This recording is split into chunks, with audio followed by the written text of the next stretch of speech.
So I know myself really, really well, and I don't beat myself up for not being the type of person that does operations and deals with people. That's not me. I love my spreadsheets. I'm a nerd. I love my numbers. I love my systems and structures, and that's what I bring to the table. Are you frustrated watching your hard-earned money ride the knee-jerking Wall Street roller coaster? Are you looking to diversify into alternate investments and set them on autopilot to achieve financial freedom? It's time to learn the ways of the wealthy. It's time to think outside the stocks with your host, Madhavi Jain, an immigrant from India and ex-IT professional who will bring you industry experts to illustrate a passive and holistic financial approach to build not just passive income, but also your generational wealth. Madhavi is on a mission to change the financial trajectory of one family at a time and 1,000 more to go. Are you going to be part of this vision? And now, without further ado, here is the host of Think Outside the Stocks, Madhavi Jain.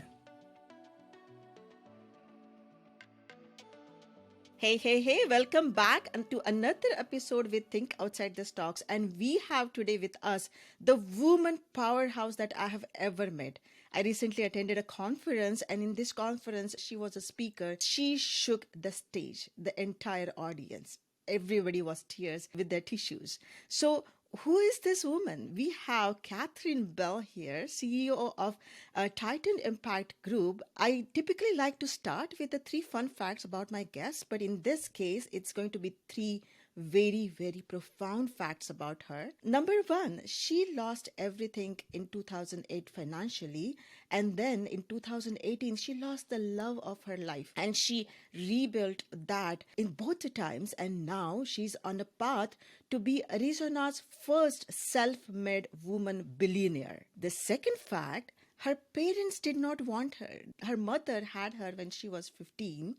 They did not want her, but she still came to the world and had an extremely abusive childhood. She could not even conceive, but she is a proud mother of twins, and she is set to make a huge impact with her motherly instinct in not 1, not 2, but thousands of children's life through the impact that she's planning to make. And number 3, she did not learn how to read. And I repeat, she did not learn how to read till she was in 8th grade, but she still learned so many practical lessons that the world had to keep teaching her, and through each adversity and opportunity.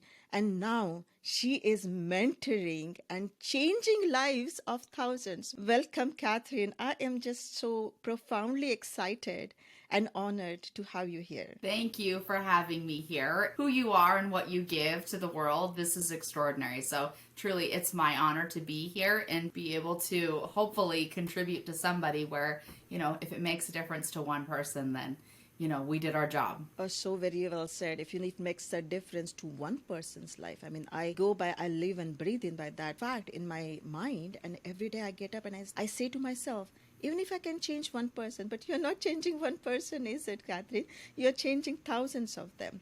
So one of the fact that I really came across to me when we were in this conference recently, and when you spoke, there is this aura about the ultra wealthy of the country, and you have actually gone through everything. You have gone through extreme poverty, where there was absolutely no food to eat, to building yourself as a self-made millionaire, losing everything, and now on the path of being the first billionaire, right? For Arizona's first billionaire, right? So this path, one thing I have noticed about you, that you have such a wonderful heart. When America thinks about rich and wealthy, right, they put them in a box that this is an untouchable box, because there is that some kind of arrogance or some kind of snob, or there is a line, there is a divide, kind of a visible divide between the two classes. But you are the one, Catherine, you blur this line. You absolutely blur this line, and it actually feels good to be that ultra wealthy. So can you speak a little bit about that? Why is money so important, and what do you believe in money, what you have learned about money from that poverty to the ultra wealthy? So I think that, being so incredibly poor that literally when we had no food, And anybody who has had this experience understands that. Money is like an oxygen. More you have it, it's easier for you to breathe. It's amazing. Impact that you can bring with that money. You cannot stop yourself from making that impact once you have a lot of it. I It love kind of that. becomes addictive. Like you just want to like really make that difference. And I believe that all people inherently want to make a difference on the planet. Like no kidding.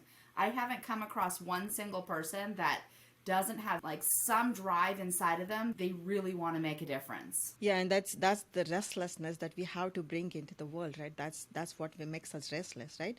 So, what my next question to you, Catherine, is: love your system about the money. You actually have done everything in real estate, right? You have done the fix and flip, you have been a lender, you have been done Airbnb, you have done mobile home parks, and many more. I mean, I'm just not even able to list it. So drive us through that journey of the real estate that you have done. What are the different areas? And We'll go back. I'm actually Canadian. I was born and raised in northern Canada, like 12 hours north of Vancouver. When I met my husband, obviously in my 20s, he was American. And we moved to the United States after we got married. He had a dream, and we took his dream. We turned it into a multi-million-dollar company, and had lots of employees, and were semi-famous in that world that he was in.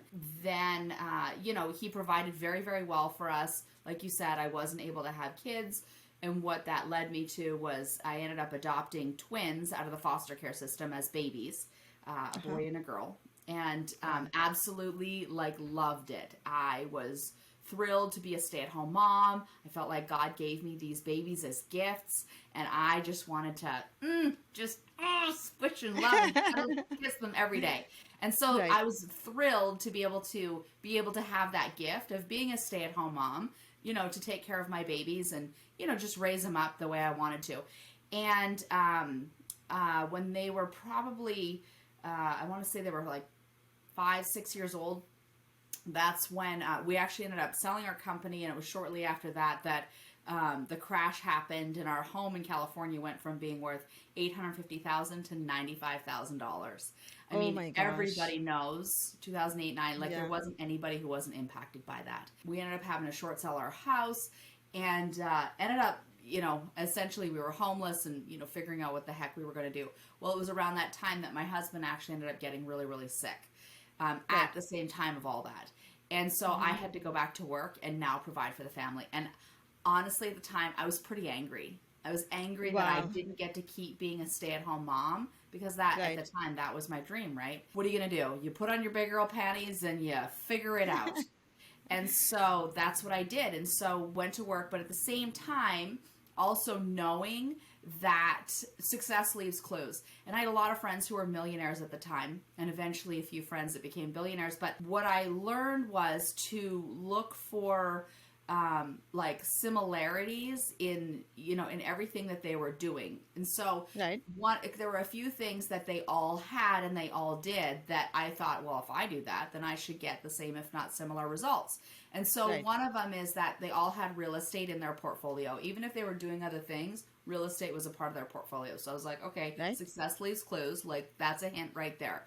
The Right. other one is that the average millionaire has 7 streams of passive income, right? And I Absolutely. was like, wait, so if I had 7 streams of passive income, when the crash happened in 2008, 2009, maybe I wouldn't be in the situation I was in, right? Right. We Right. only had at that time 2 streams of passive income, or 2 streams of income, and they weren't even passive. So I was like, wait a minute, again, success leaves clues. Like, what are the patterns? So anyways, going back to working, and then figuring out how I was going to develop these passive streams of income. And so that's when we were in buy and hold, discovered that I don't like tenants and toilets. And through a series of events, we lived in California, Washington, and we're down here in Arizona. And when we were here, I started running a program called the Flipping Females, where I taught women how to fix and flip properties and how to create passive streams of income with real estate. So that was a lot of fun. And so we flipped about 500 houses here in the Phoenix Valley. Wow. Did that. Loved that, but it doesn't provide passive streams of income. Did wholesaling, good money, but doesn't provide passive streams of income. So I eventually went on. One of my mentors back at the very beginning when I first started real estate investing, he said that there's multiple roles that you can play in any real estate investing transaction. So you can be the buyer, the seller, contractor, subcontractor, title company, bank. Like there's lots of roles involved in any real estate transaction. And he asked the question, out of all those positions, like which one is the most secure, right? And most people say it's the buyer, or sometimes it's the seller, but really it's the bank. That's if you true. think about it, we all played Monopoly, right? And when we play Monopoly, like I always ask people, like, what's your favorite piece? Well, mine was always being the bank. The bank always won. And people don't realize that's a position. Go back and read the rules. It's a position. Somebody has to be the bank. So I loved being the bank. So I was like, well, how do you be the bank? And he's like, well, you start a hedge fund. So fast forward, after I've done all these things, I was like, you know what? I'm going to go start a hedge fund. And no one told me you should have an Ivy League education and all of that, which I didn't have. I just went and figured it out and learned, right? So I figured if these guys can do it and it just takes an education, then why can't I do it? And so that's what I did. And so I went and learned, and I started my own hedge fund. And we had vacation rentals, so we did that. So it was about that time that my husband, he died unexpectedly. Very tragically and unexpectedly. I mean, the loneliest moment was literally like standing there in the hospital room in the ICU when the heart monitor flatlined. Oh my God. You know, holding my twins' hands. Like, what do you do? Like, talk about oxygen being sucked out of my life. Oh my God. And it was devastating emotionally, obviously. But at that time, what had happened was I had built up 13 streams of passive income. Wow.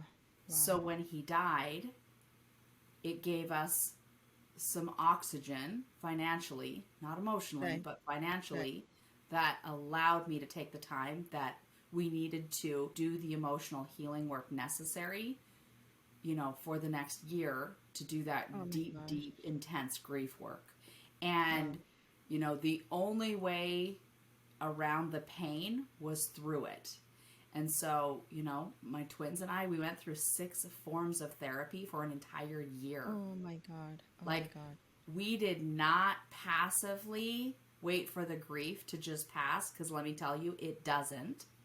Yeah. You know, so any type of grief that we're dealing with, we have to intentionally dig in and do the work, because the work works, but we have to do the work in order to move through it, you know, and we did the work. And thank God I had those streams of income that allowed me the freedom to be able to do that with my kids. That's when I discovered, because he had been actually running our vacation rentals, discovered I don't like guests and toilets either. So, and so went on to do a whole residential development. That was a lot of fun. Did a commercial development. That was a lot of fun. Went on to, you know, because I did the healing work, ended up finding an extraordinary man that I'm now engaged to. And so now we have mobile home parks, and we're still the bank. And so, and we do, you know, we've got medical offices as well. And so the point is that was my journey. The question is, what's your journey, right? For all the women that are watching, or men, anybody, I invite you to consider that it's a journey. And so give yourself permission to try lots of different things. Get mentors who are doing it like right now, today. And that's how they're making their money. And like work alongside of them and learn, right? And out of each one, I took away, you know, what didn't work, what did work, what would I do differently, what did I learn, who did I need to forgive, like, and just keep taking all those treasures and lessons all the way through to the next one, the next one, the next one, and the next one, right? Like I never pigeonholed myself that this is the only thing I was going to do. I, you know, got really brave and got out of my comfort zone and just kept moving forward, right? Because and at the end of the day, I discovered for me, my personality, I like renting dirt and I like being the bank. That's it. Right? The operations, I have somebody else do that. But oh my God, that's my personality, right? Yeah. So I know myself really, really well. And I don't beat myself up for not being the type of person that does operations and deals with people. That's not me. I love my spreadsheets. I'm a nerd. I love my Yeah. numbers. I love my Right. systems and structures.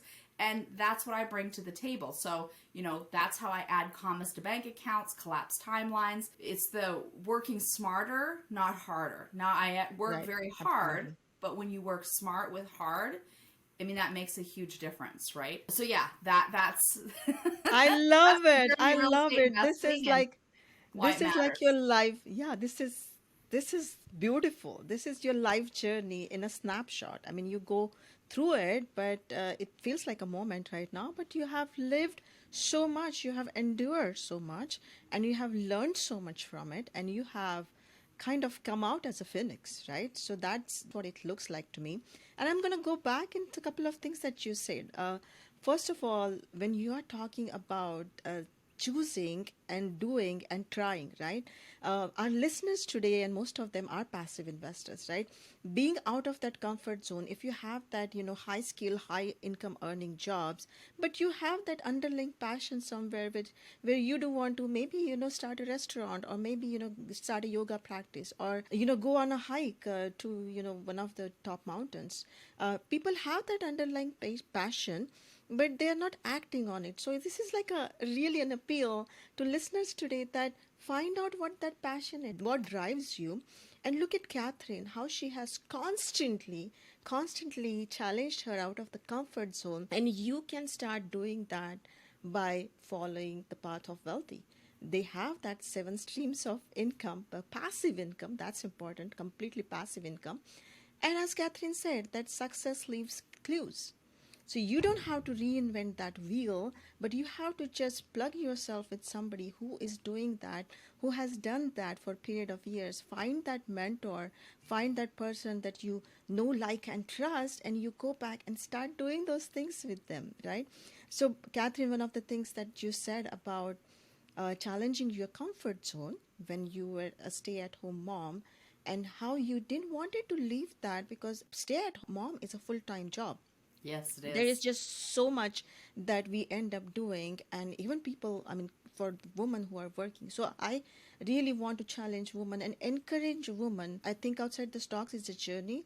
If you're willing to take, there are just so many paths open for you. I mean, people like me, people like Catherine are there to mentor you and come out of that comfort zone. If you think that, hey, if I start putting my mind in investment, that's one additional item on my plate. Don't think about it like that. What if your husband said that, if I start taking helping her in household chores or managing kids, that's going to come on to me. So that's the comfort zone that you do want to challenge yourself and come back and start just introspecting that what do you want to do. So what do you have for women who are listening to say, Catherine? So here's what I have to say for all of us stay-at-home moms is that I think the thing that people don't realize is that SRA, same rules apply. Okay. And so what I Ah, mean by that is that when we're stay-at-home moms, right, the skills that it takes for us to manage everything that there is to manage, from schedules to the food to just everything that it takes, all the activities, from the emotional development, the financial, physical, spiritual, like all of that development that it takes, those same skills are the exact same skills that a CEO requires. wow. The same rules apply.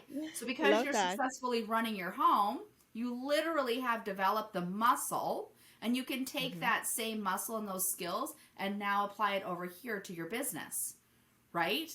Right. And it's the piece of understanding, like when I got this was huge. So OPM, other people's money, right? Right. So that Right. was like, I mean, that's the whole hedge fund part. And it's what I do with my investors. So investors come in and we use their money that allows for me to add commas to their bank account, and of course commas to our bank account, and continue growing this for even more people. So Right. OPT, other people's time, right? Right. So I leverage other people's time and other people's talent to do the things and outsource that I'm not necessarily good at, right? Right. Right. So when we do other people's time and other people's money, I mean that's huge. And so when we can get that, like everybody has that same ability to be able to do that. We have that skill as well. So I hear a lot of women like, oh my God, I don't have the time to do this. Well, I invite you to consider, what if you actually did have the time to do this because you were able to actually use other people's money and other people's time? Then what would you do? Because here's the deal. As a mom and as a woman, what's the most important to us? Relationships. Women build relationships and community. It's how we are hardwired, right? So when we embrace that, investing is all about relationships, right? So when we can see that and have that vision, and now, how do we get the gutter or whatever fixed? Well, we hire somebody to do it. It's the same thing with, real estate. How do we get, our taxes done? Well, we hire somebody to do those pieces. It's the same skill, right? So when we understand that, we actually have the muscle and the skills to do the same thing and to build it out. And when I understood, like, oh my gosh, I could actually hire somebody to clean my house because my time has now become way more valuable. Yay! I can hire somebody to like go take care of my groceries and make sure that happens. I mean, thank God for Amazon. They like drop everything at my doorstep. So it's like I never have to go to the store anymore. So thanks to COVID, I mean, our world shifted that allowed us to leverage a whole lot of other tools and technology and people's time and energy and everything to get more things done that freed up my time to be able to accomplish even more of what I was out to accomplish. So one of the things inside of knowing who I am and what I say to my team is like, if it's your genius, it's your job. If it's not your genius, it's not your job. So as women, it's getting to know ourselves so well that we really embrace and understand what our genius is. And then what our genius is not, and we find other people to handle those things that are not our genius. Right? So it's not about doing it all and knowing it all. That's not it. Like, if, I always say, like, I'm the smartest person on my team, I'm in the wrong room. Right? Like, I'm not the smartest person in the room, and I'm not the smartest person on my team, but I have the smartest people on my team. Right. And so they know how to do what needs to get done and can get it done. Right? So it's that the same, again, that's exactly what we do in our families. Where we send our kids to school, our teachers teach the kids, we send our kids off to sports, the coaches teach the kids. Again, we're using other people's time and talents. So it's the same skills. I love that. This is actually such an important takeaway. The SRA, that yes, we are kind of the center of this household and we are managing this ecosystem so perfectly. So applying that to our business, our investment journey, that's so important. You talked about OPM, and it's about leveraging others' money and your money together. So it's not just about, OPM in the sense it gets talked a lot that, use other people's money and, use it for investments. But women, we have a different perspective. I look at OPM, people come together with their money. We invest into investments which we typically would not be able to afford otherwise, and we all rise with the high tide together. Right. And then OPT, that is, I think, one of the top 3 things that you just said. The OPT is so important for women because I think what happens is, as a woman, we are so kind and so motherly to the world outward, but we are so hard on ourselves. We want to do everything. We want to do everything perfectly, and we want to have everything under our control. So understanding that where you can use other people's talent to use it for your leverage, so you can free up that time. So woman, if you are listening and you're talking about that, I don't want to add another thing on my plate, take a look at your plate. See what you can take out from it, leverage other people's talent and time, and just start this journey. Because here's the other thing is to understand that this time that you have with your kids is very precious. So soak up as much as you possibly can. And it's only a chapter of your life. It is going to come to an end, meaning the kids are going to grow up. and they're going to go off to college or move out or, have their life. And then when women haven't set themselves up to start on the next chapter, that's when they have that empty nest syndrome, the depression sits in. So this is a place of getting responsible about our own emotional well-being and what we need to do to set ourselves up to win and be successful in the next chapter of our lives. So if you have little babies, it's like, I'm not saying, go build a hedge fund when you have babies. You have to understand, I did that as my children were coming into being teenagers, knowing, it's like that separation was going to start happening, and it was going to be time for them to move on and me to move on. So it made it this beautiful transition as they go out and start their lives, that I'm not left feeling like empty nest, because I now have this new purpose, which brings me to the other piece of like really getting clear what your why is. So for me, what I said at the beginning, money is like oxygen. The more you have, the easier it is to breathe. And the more you have, and the easier you can breathe, the bigger the difference you can make in the world. So for me, going in and out of so many homes when I was a kid, I went to 13 different schools. I was eventually, after I got my brothers adopted by their fathers, I eventually got myself adopted at 16 years old. Right. And that changed the trajectory of my life forever. Like that changed my life forever. And so we couldn't conceive and adopted my children out of the foster care system. I learned that there's over 500,000 children in the U.S. foster care system, and that 350,000 of them are available for adoption today because the parental rights have been severed. And it costs less than $1,000 to adopt a child when done correctly through the right adoption agency. There's specialized adoption agencies that specialize in this particular type of adoption. And so I'm out to dispel the myths about adopting, older children. I was 16. Honestly, I'm still the favorite kid. Love that. So I was extremely grateful to have a family to be loved by, that I didn't go through all those typical teenage things. I grew up very, very fast, and, there's a whole bunch of things that I, missed, but I was extremely grateful, and still to this day, talked to my parents for quite some time last night, just sharing, and, beautiful. They're crying, I'm crying, like just that gratitude. And anyway, so back to the children. So I created a nonprofit foundation because that niggly feeling kept coming over me of like, why isn't somebody doing something about this? And then it struck me one day, oh my gosh, the reason I keep having that niggly feeling on my heart is because it's me. I'm the one who's meant to do something about it. I'm why aren't they? Why isn't someone? Because I'm that someone that needs to do something about this. So what am I going to do? So I formed a nonprofit, and so I'm out to educate people about these children in the foster care system, and that people don't have to adopt internationally. Like you literally have kids right here, 350,000 of them. And so my goal is that there's more than 350,000 congregations in this country. So what if every congregation took on finding one family to adopt a child, right?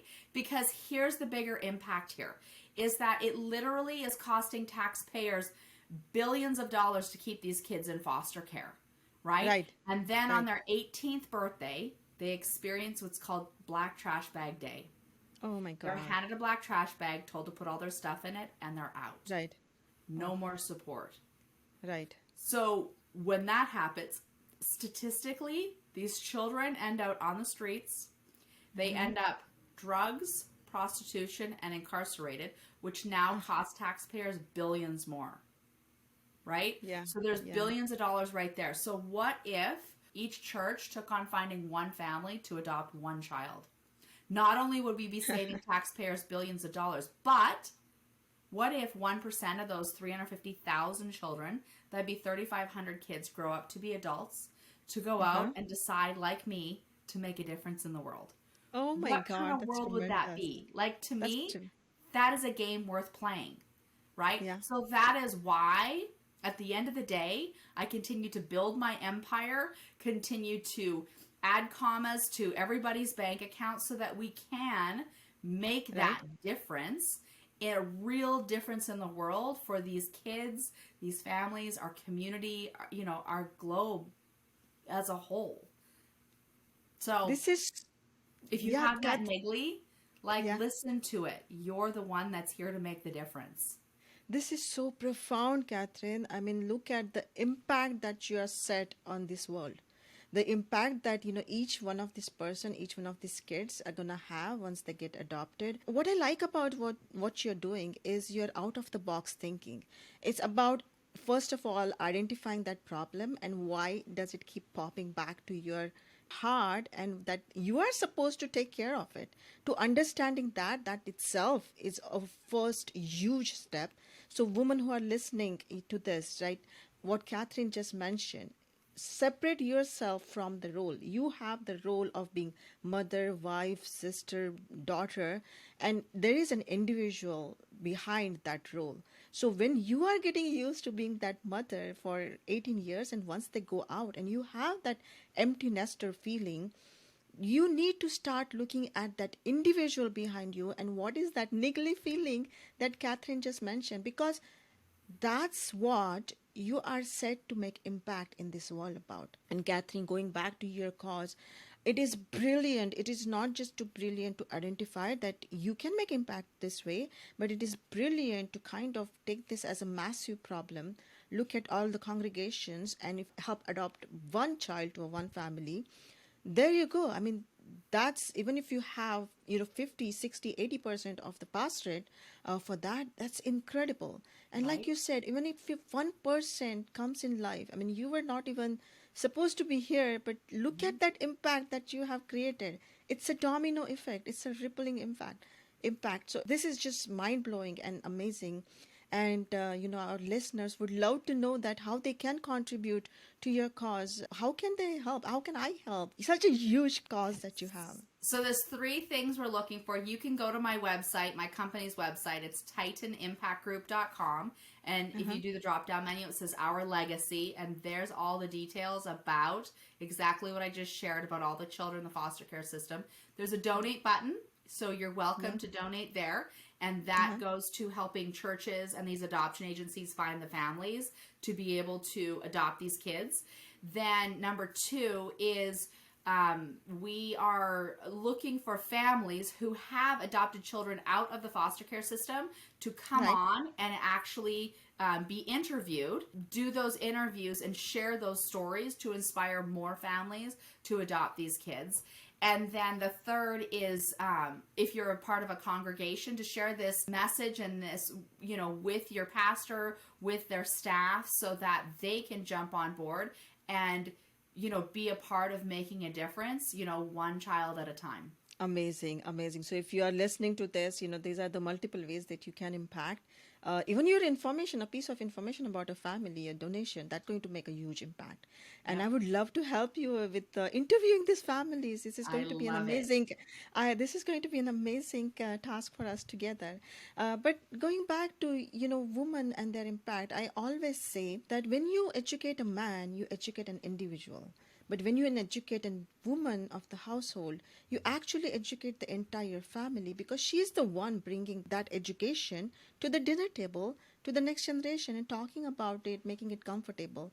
But now with you, I can see that, that woman, when you educate her, she is actually set to impact the world. So you made me realize that. Thank you so much, Catherine. I would love to just keep on having this conversation. It's just going so great. But, we have to kind of come to our segment where the end of the interview is here. But now in the next segment, we actually talk about think outside the stock. So you, Catherine, being so successful and doing so many things, would love to know and to share with our audience today. Catherine Bell, how do you think outside the stocks? What are the different things that you do? I know you are a numbers person. I'm a numbers person as well. So I would love to know that you have the investment strategy, but what are the different things that you do outside the stocks that just puts together this picture? Looking at my investment strategy, it's if we just watch history, understanding a couple of things is that all economies are cyclical. So if you understand that, there's recessions, there's good times, there's bad times. Like it happens. It's going to happen. It happens every 10 to 12 years. Right. Look back. It happened in the 80s and the 90s. Like here we are. It happened in 2000 and we're doing it again. And so if you get that, then you're like, oh, if I know that's coming, then I can actually prepare for it and plan for it by building multiple streams of income, by understanding the economics of it. So one of the things that we've been following for a very long time now is baby boomers, right? If we understand that baby boomers have been driving the economy because they've been the largest population from Pampers, Gerber, diapers, like all of those were literally drove by the baby boomers. So if you understand that and all the way through, I mean, it goes on and on, the amount of industries that they actually impacted and affected, and people became really wealthy by getting out in front of the baby boomers. So if we look at where are the baby boomers, what is the pressure that they're putting onto our economics, right? And so if you look at it, what they're coming into is they're starting to downsize. So, making smaller homes. So we have tiny home communities, that have these fabulous communities for, these people who are baby boomers that they don't want to move in with their kids because their kids are still raising their kids, but they still want that community sense. So creating these communities for them in a smaller home because they now no longer need the bigger homes. That has been amazing. And then, so that piece, and then the other piece is the medical care system. Right? There's more pressure than ever on the medical care system because there's so many of them. And so that's what we focus on is working with doctors to be able to open up more practices very economically so that the doctors can do what their genius is, which is take care of the patients. We take care of the real estate part for them and show them how to expand and work with them and partner with them, on that. And then, of course, the mobile homes and the other communities that we build. And so it's understanding that piece and it's just a little bit of education. Listen, if we learned it, you can learn it too. There's no rocket science here. And there's a wealth of information out there, obviously, in the library. I love to read, through tons of different groups, there's investor groups, things like that, getting on, Madhavi's newsletter list, mine, there's an investor portal, you can learn about that. So it's just slowly educating yourself and understanding it's actually not as hard as you actually think. So when you get that, you can do this too, right? And I feel like, honestly, it's your responsibility to create multiple streams of income for your family. It is your responsibility. Nobody else is coming along to do this. The whole thing, get a good education and, go to school and get a good job and they'll take care of it. That doesn't exist. So what does exist? The ability to create passive streams of income by partnering with people like Madhavi, with me, with lots of other people that actually do this, and companies just make sure, obviously, they have a track record and, all of that, and you understand the economics of what's happening. And when you can get out in front of that wave, which right now is the baby boomers, I mean, that is a big deal. So it's just about understanding the cycles of the economy and how money works. Again, it's not rocket science. And all these people that are using all these big words, it's just meant to confuse you so that you put your trust in them. You put your money in your 401k and you let them manage it. And I promise you what's happening is there's an obscene amount of fees that they're not telling you about that they're taking away from you. And so on my website, I have a book called Using Your Self-Directed IRA to be able to buy real estate. Because you are being ripped off. I 100% promise you on what's happening with your money. Nobody cares more about your money than you. So if there's a couple things for you to easily learn, go get my book. It's for free. I seriously want to free people up so that they're taking their hard-earned dollars and they're having it work harder for you than you worked for it. And it is absolutely possible, and it's not as hard as you think. So listen, if me, a kid that didn't even learn how to read till the 8th grade, can figure this out, you all can figure this out. Like seriously, again, same rules apply. If you figured out how to raise your kids that came into this world with no manual and no troubleshooting section, you can figure this out because there are manuals and there are troubleshooting sections. I love these analogies that you use over the time, Catherine. I love it. It just hits the right spot. Thank you so much for sharing that. And with that, you did share how to reach you and get that book. So people, what Catherine said is so important. We are so brainwashed into that 401k money goes to stock. Why? Have you ever asked that question? So go get that book. It's titanimpactgroup.com. And if you want to get in touch with Catherine, there it's, you can schedule a call with her as well. She is such an open book, such an open mentor. Thousands of people have asked her to be their mentor, and she never says no. She's always thinking about how can I help these people? How can I help these people? So anyway, so with that, we have come to our last round, which is actually a fun round. I call it a rapid fire, where it's just quick questions and like 30, 60 seconds, whatever, quick answers to that. So I'm going to ask you those. So are you ready for that? I am. Thank you so much. So what is the most funnest thing that you have ever done? So the funnest thing I ever did was travel the world, and when I was in Australia, I went horseback riding, but it wasn't any typical horseback riding.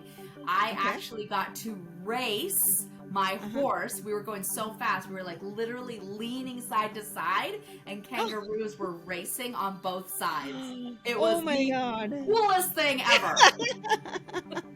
Wow, racing kangaroos. That's amazing. I would never think about that. It was That so you had done. awesome. Oh my God, that's crazy. That's crazy. Scary too. It was so fun. It wasn't. I love horses, so the Oh my horses, God. kangaroo. It was. Oh, I was in my Yeah. happy place.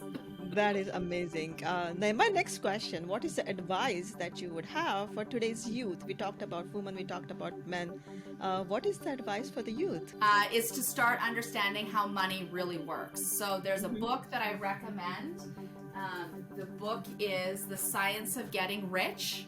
And this is the Right. homework I give to everybody. So you Right. go through, it's a tiny little book. You read the whole book. It takes 2-3 hours. And then for 90 days, you read chapter 4, 7, 11, and 14 for 90 days. It'll take you 20 minutes. You do that, you miss a day, you start all over again. But I promise you, at the end of the 90 days, your neuron pathways are going to be changed forever, because there actually is a science to getting rich. And in this country, you have zero excuse for getting rich, because here's the Right. deal. This is one of the wealthiest and most abundant countries on this planet, and so you have no excuse to not go out, add as many commas as you can to go make the difference in the world that you are here to make. I promise you, if you are listening to this podcast, it's because you are called to do something bigger, and you have not stepped out of your comfort zone to make that happen. I love that, Catherine. I love that. And this is the advice. I mean, this is the note that I want to end this conversation on. Typically, I ask 3 questions, but this is so powerful. Let's just, have this conversation. I wouldn't say end this conversation, maybe continue this We'll conversation continue. for some other time. So thank you so much, Catherine. You have given us so much power to investors, to women, to youths. You have given tremendous power in this, 30, 40-minute conversation. I just love your energy. I love the impact that you're doing and what you're set to do. And any way possible, me and my audience can help you in that one impact that you want to do. We would love to do that. So thank you so much. I'm so grateful to Thank have you you. here. I'm grateful for what you're doing and getting this message out. It's brilliant. Thank you so much. Thanks for tuning in to the Think Outside the Stocks podcast. If you enjoyed today's episode, please like and subscribe. Madhavi is on a mission to change the financial trajectory of one family at a time, with 1,000 more to go. We hope you'll be a part of this vision. Please join our growing community, and to get your journey started, visit thinkoutsidethestocks.com to download your free guide on active income with passive real estate investments. If you learned something new, please share it with one person today. And if you have 60 seconds, please leave us an Apple review to help us reach more people like you. Tune in for the next episode.